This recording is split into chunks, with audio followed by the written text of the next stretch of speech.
오늘 저는 여러분과 함께 생명으로의 열망이라는 제목으로 우리가 생명력이 있는 신앙생활을 계속해서 유지해 가야 할 텐데, 그런 생명력 있는 신앙생활을 계속해서 유지하게 해주는 신앙의 뿌리와도 같은 것들이 무엇인가 한번 살펴보면서 함께 은혜를 나누고자 합니다.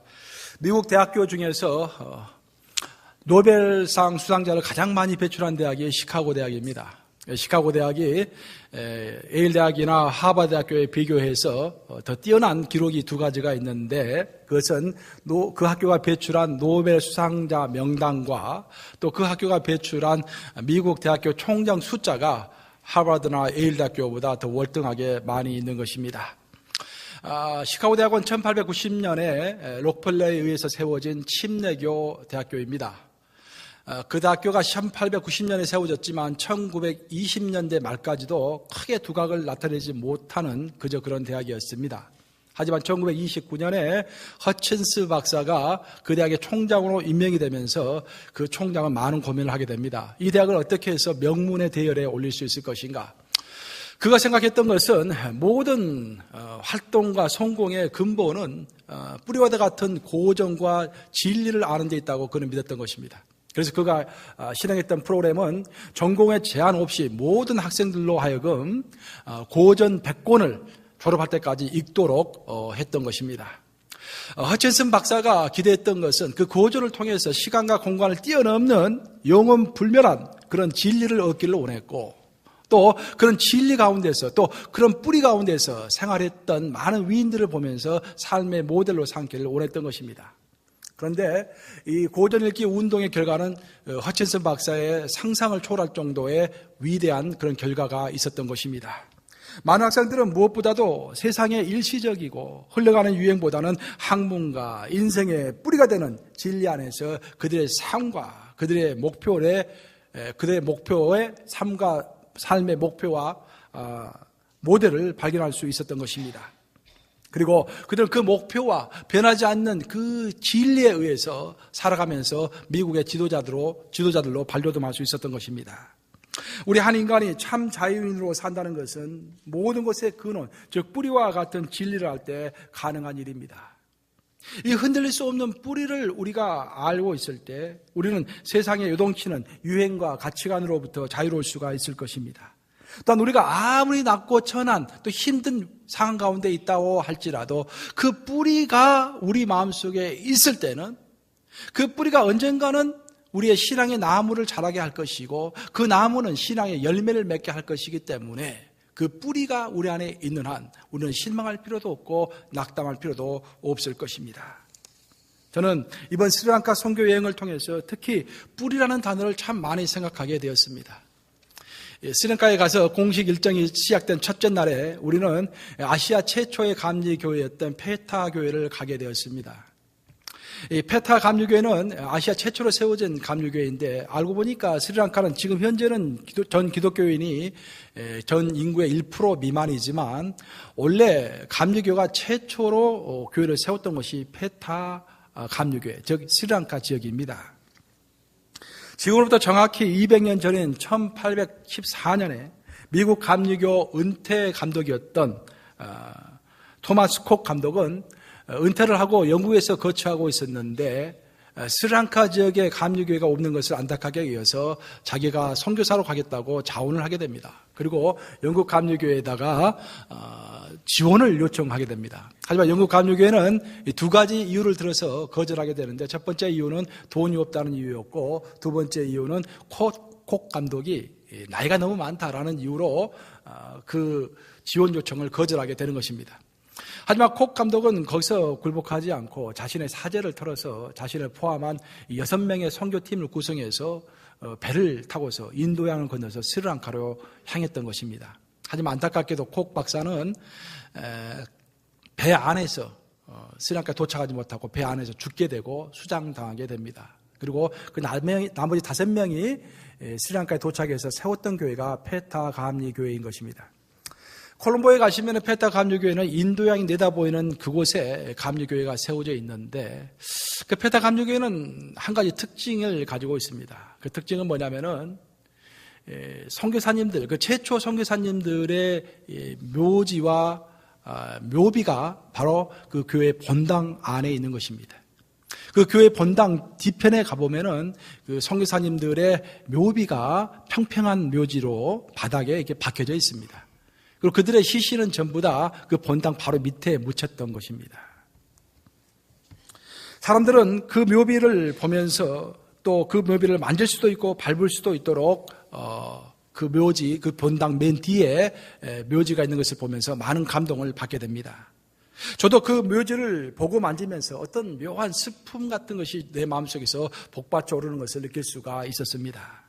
그리고 그때 들었던 확신은 이 선교사님들이 이곳에 뿌린 육체와 이곳에 뿌린 그런 헌신이 바로 스리랑카 기독교의 뿌리이고 이 뿌리가 이곳에 있는 한 언젠가는 이곳에 많은 열매가 맺힐 것이라는 확신을 성령님께서 저에게 강하게 주신 것입니다.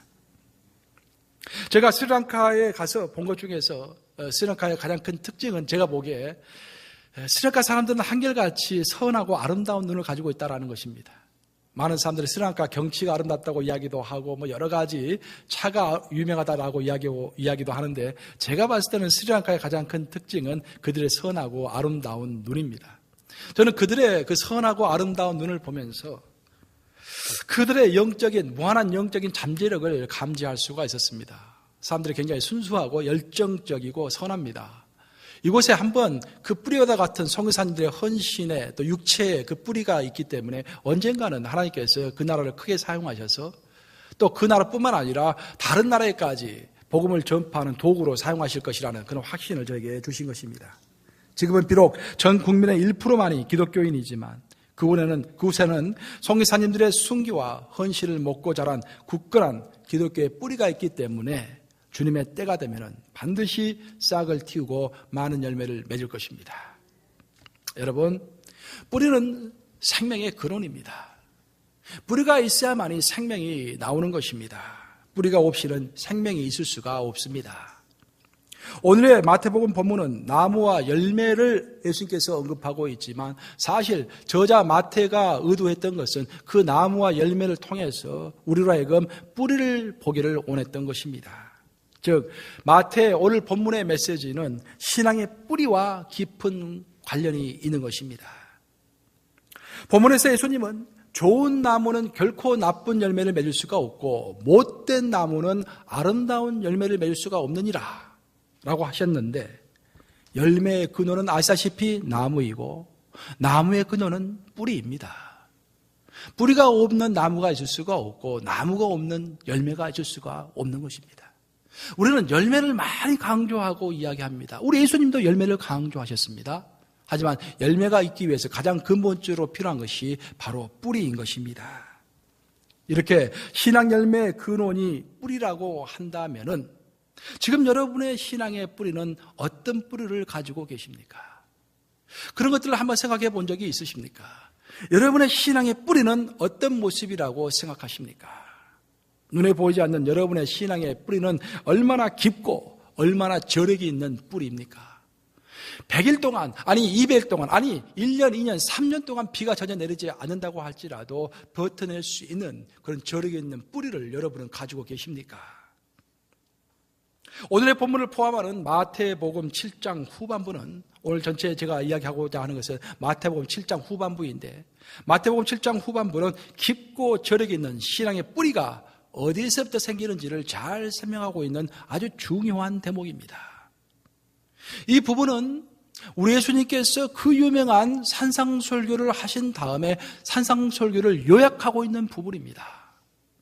아시다시피 예수님께서는 공생애를 시작하시면서 40일 금식 기도를 하시고 또 사탄 마귀에게 시험을 받으시고 공생애를 시작하신 후 최초에 이제 제자들 몇 명 부르시고 다 부르신 다음에 최초에 하셨던 설교가 그 유명한 산상설교입니다. 팔복을 말씀하셨고 빛과 소금된 삶을 살라고 말씀하셨고 또 여러 가지 기도에 대해서 말씀하신 정말 그야말로 주옥 같은 말씀이 산상설교인 것입니다.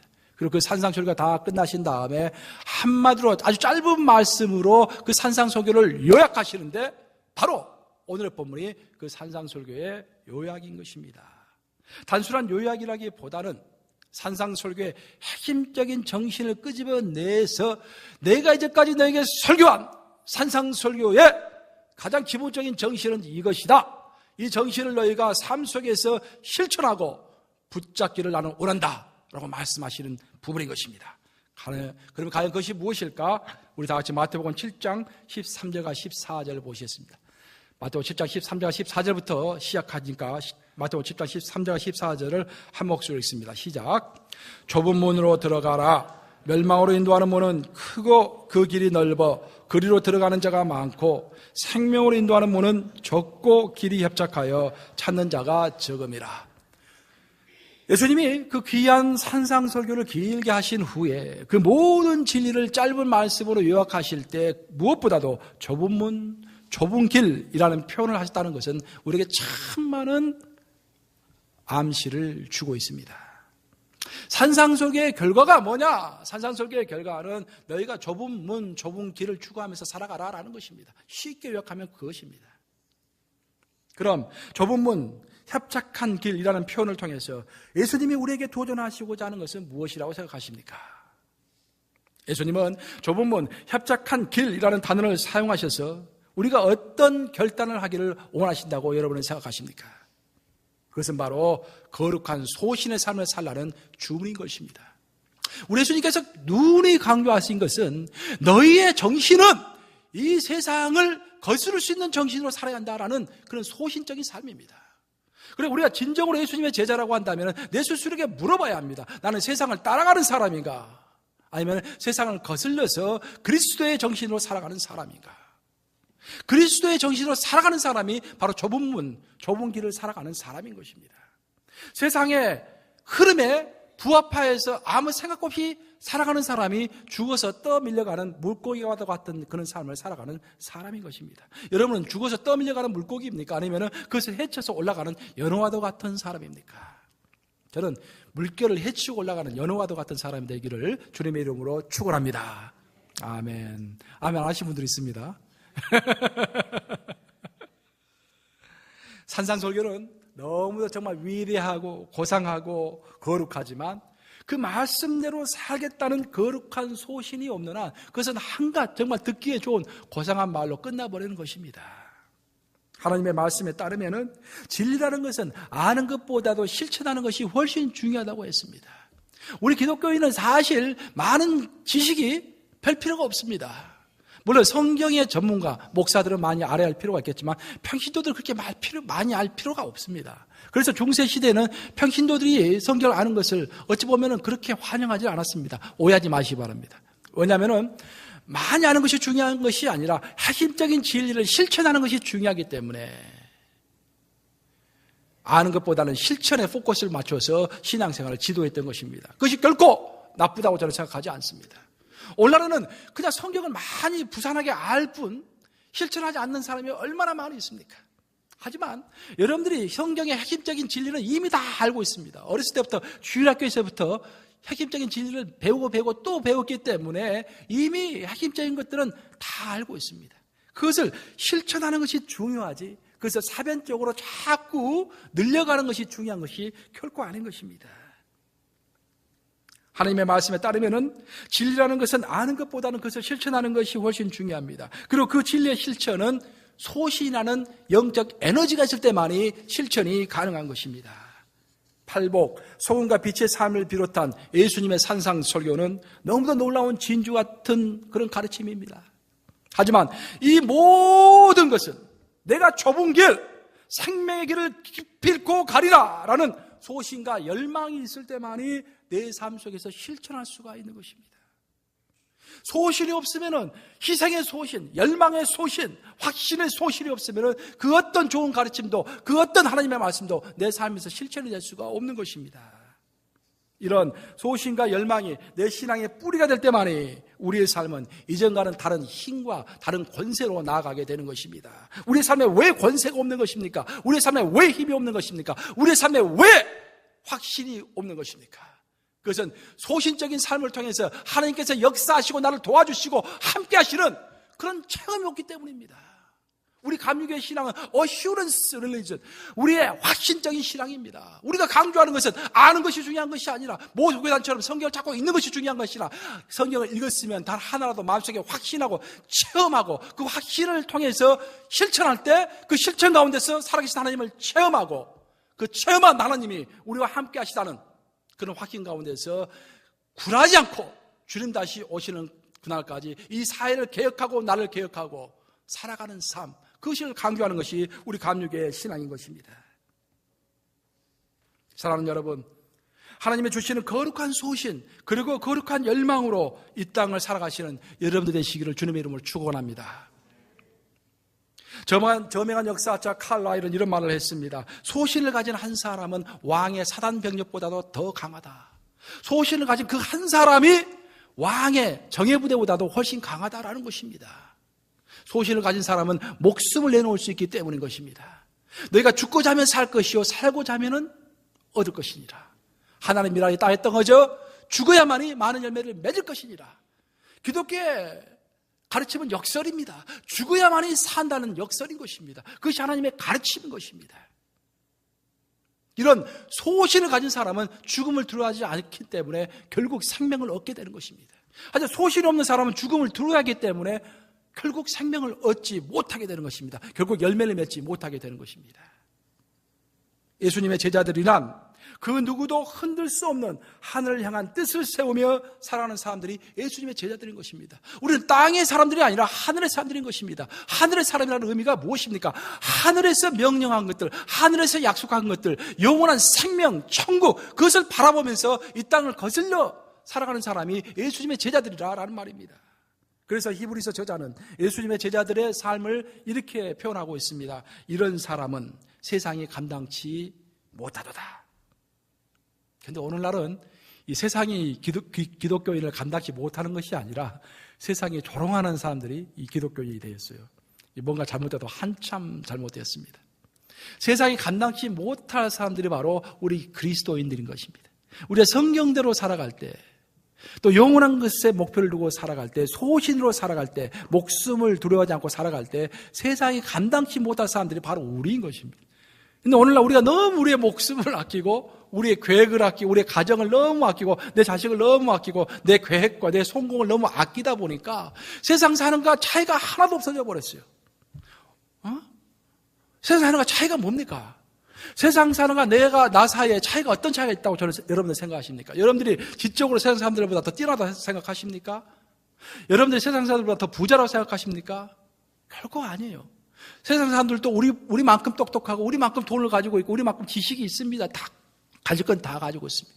그러면 우리가 세상 사람들보다 더 뛰어나려고 한다면은, 세상 사람들을 감동시키려고 한다고 하면은 그건 딱 하나밖에 없는 것입니다. 뭐겠습니까? 우리의 희생인 것입니다. 우리의 희생만이 그들을 감동시키고 그들에게 인스피레이션, 영감을 줄 수 있는 것입니다. 근데 오늘날 기독교인들은 너무도 희생에 있어서 인색한 것입니다. 세상 사람들과 똑같아요, 그냥. 뭐 하는 거 하나 세상 사람들과 다른 것이 하나도 없습니다. 그러니까 세상 사람들이 봤을 때 조롱감이고 우스갯감이 된 것입니다. 하지만 초대교회 교인들은 히브리서의 설명에 따르면 이런 사람은 세상에 감당치 못하였도다. 세상에 감당치 못했던 사람이 그리스도인 것입니다.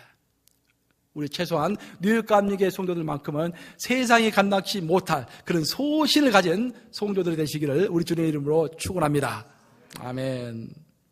오늘 본문 20절에서 예수님은 거룩한 소신을 가진 자와 가지지 못한 자의 차이는 그 열매를 보고서 알 수 있다고 설명하고 있습니다.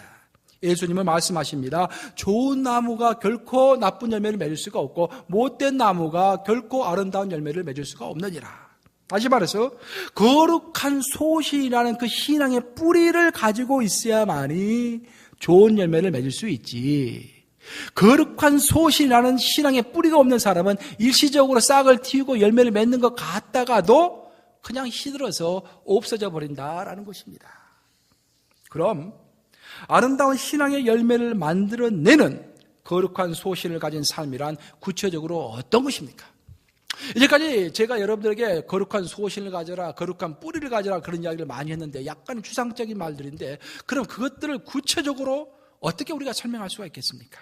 그리고 우리는 그런 거룩한 소신을 가진 삶의 모델들을 어디에서 발견할 수가 있겠습니까? 물론 이 세상에서도 발견할 수가 있겠지만 저는 성경을 들어서 여러분들에게 그 모델을 오늘 소개하고자 하는 것입니다. 그 질문에 대한 정확한 답이 바로 오늘의 구약 본문인 에레미야 35장입니다. 에레미야 35장은 위대한 장입니다. 하나님께서 직접 에레미야를 통해서 내가 이렇게 선포하노니 라고 시작하는 말씀이 에레미야 35장인 것입니다. 에레미야 35장에는 레갑 족속의 이야기가 나오고 있습니다. 참 많은 교훈을 주는 아주 중요한 장이라고 저는 생각합니다. 이 35장에서 여호와 하나님은 레갑 족속이야말로 하나님의 마음에 정말 쏙 드는 오늘날 우리가 따라야 할 이상적인 모델이라고 설명하고 있는 것입니다. 정말 하나님이 기뻐하시는 사람은 어떤 사람일까? 우리가 어떤 사람들을 롤모델로 해서 이 땅을 살아가야 할까라고 했을 때 다른 거 찾을 필요 없이 레갑 족속을 보면 되는 것입니다. 제가 이제 성경 공부 여러분들 인도하면서 가끔씩 들어보면은 이런 고충들 말을 많이 해요. 꽤 많이 합니다. 교회에서 롤마들을 좀 봤으면 좋겠어요, 목사님. 여자분들은 롤마들이 될 만한 권사님들이 우리 교회에 있었으면 좋겠어요. 별로 없나요? 좀 많이 있는 것 같은데 저는. 롤마들 될 만한 권사님들이 별로 없대요. 그래서 누구를 보고 따라가야 할지 모르겠대요. 또 남자분들은 롤마들이 될 만한 장로님들이 있으면 좋겠대요. 그 장로님들을 보면서 네, 저렇게 하면 되는 거구나. 어려운 일이 있을 때 우리 김 장로님은 어떻게 할까라고 생각하면은 탁 생각날 정도로 그런 장로님이 있었으면 좋겠대요. 롤마들을 갈구하시는 것 같아요. 그렇지만 여러분들 아셔야 할 것은 뭐냐면은 인간은 불완전합니다. 여러분들 완전한 롤마들이 있을 수가 없어요. 내가 롤마들이 되려고 노력하면 족하고요. 롤마들은 성경에서 찾으면 됩니다. 성경을 롤마들로 해가지고 계속해서 해나가면 되는 거예요. 근데 오늘 본문에서 하나님께서는 레갑 족속이야말로 너희들이 이 땅을 살아갈 때 너희들이 모범으로 삼아야 할 롤마들이다 라고 말씀하시는 것입니다. 그리고 그 레갑 족속과 하나님이 선택하신 유대 사람들을 비교하면서 우리에게 중요한 교훈을 주고 있습니다. 레갑 족속의 선조였던 요나답은 후손들에게 이렇게 명령했다고 합니다. 포도주를 마시지 말 것이며 파종도 하지 말 것이고 결코 집을 짓지 말고 천막 가운데 항상 살아가거라. 왜 이러한 명령이 내려졌는지 우리는 정확히 알 수가 없습니다. 추측하기로는 아마도 요나답이 하나님 앞에서 어떤 긴급한 소원을 해야 할 일이 있었던 것으로 추측이 됩니다. 아니면은 그들의 직업상 이런 것들이 필요했을지도 모릅니다. 아마 유목민족이었기 때문에 아마 집도 짓지 않고 파종도 하지 않고 그렇게 살지 않았을까라는 그런 추측도 들은 것입니다. 아무튼 이 명령은 하나님께서 주신 명령이 아니라 어디까지나 레갑 족속들 스스로 만들어 놓은 자기들 사이의 약속이었습니다.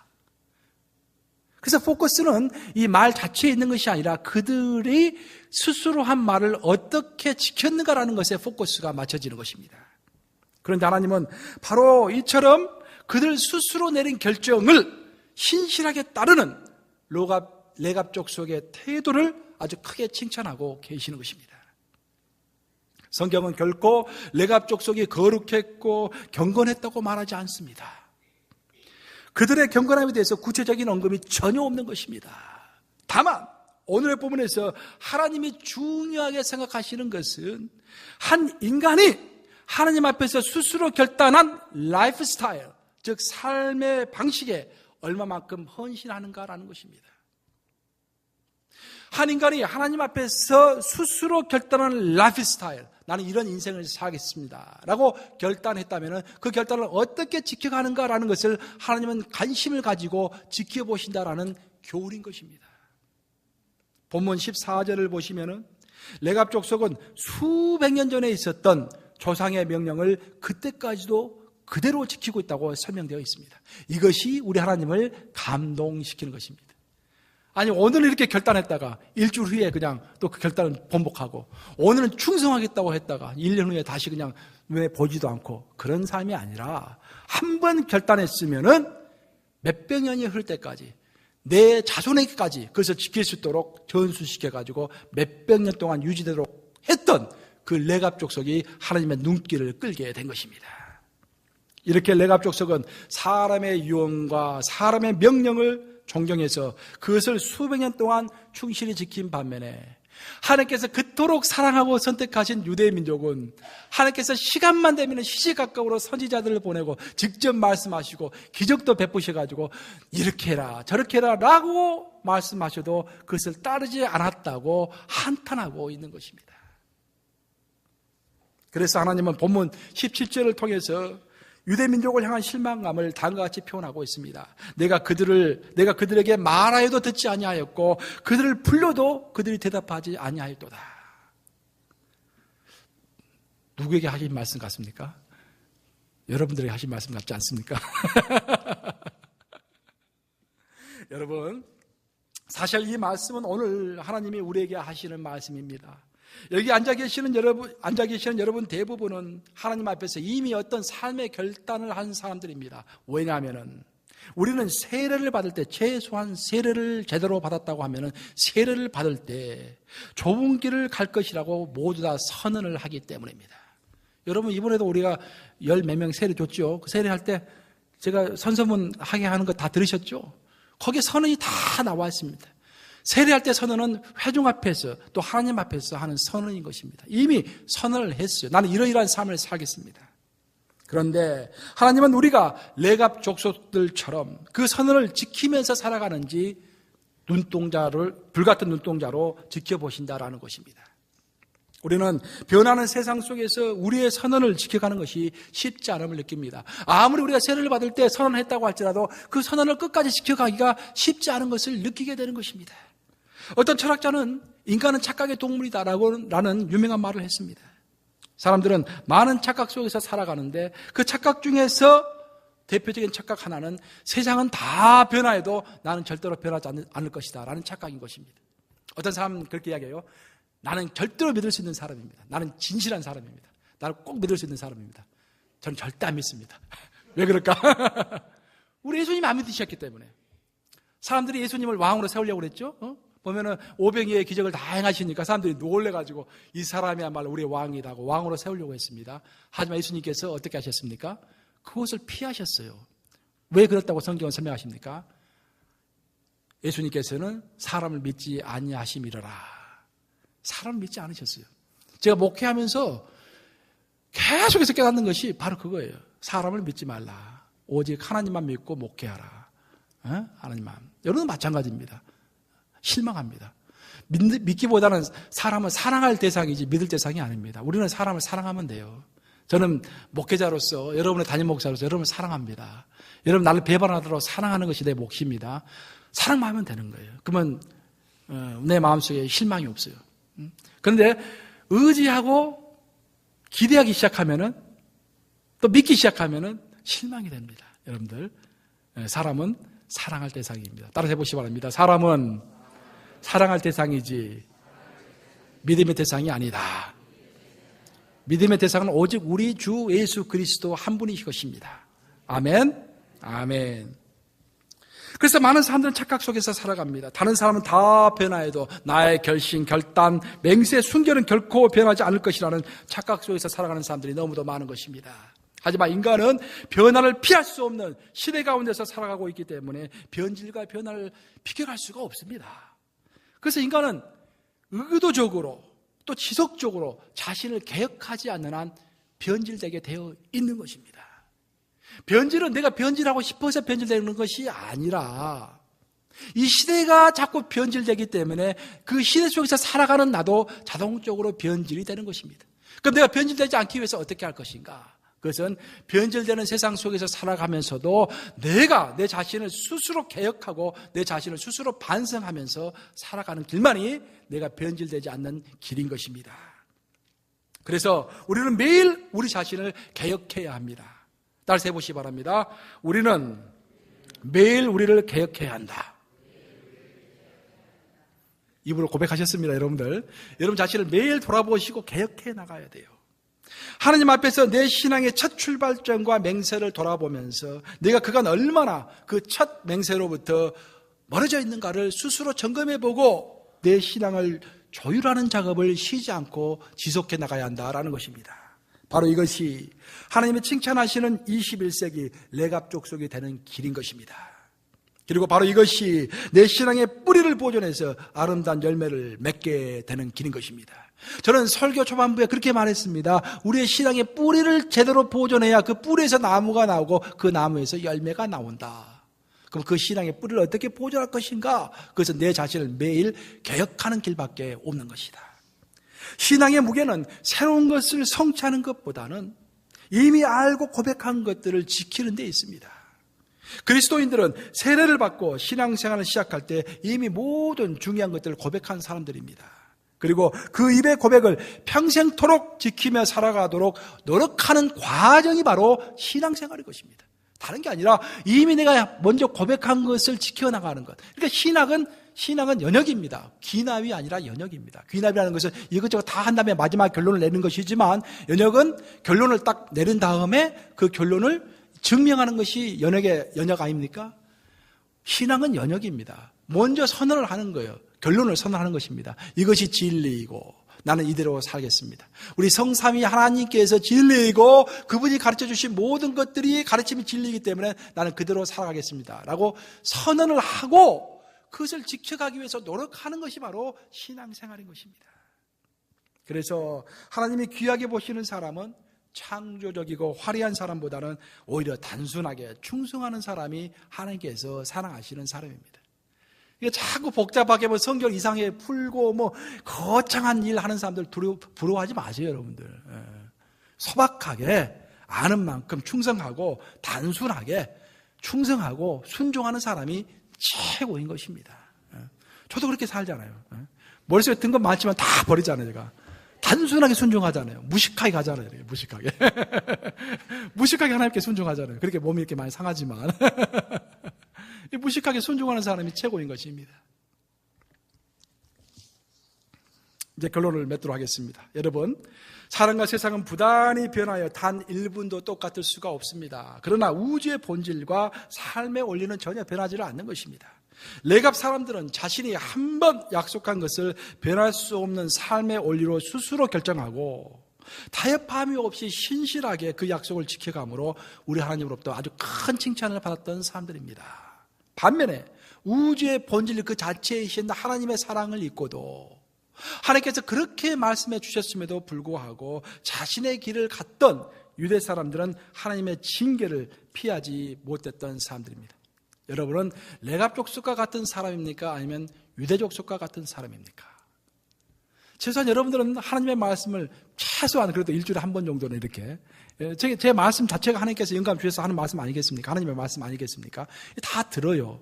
유대 족속과 같이 이렇게 혜택이 많습니다. 근데 문제는 레갑 족속처럼 단순하게 그것을 지켜가느냐라는 데 있는 것입니다.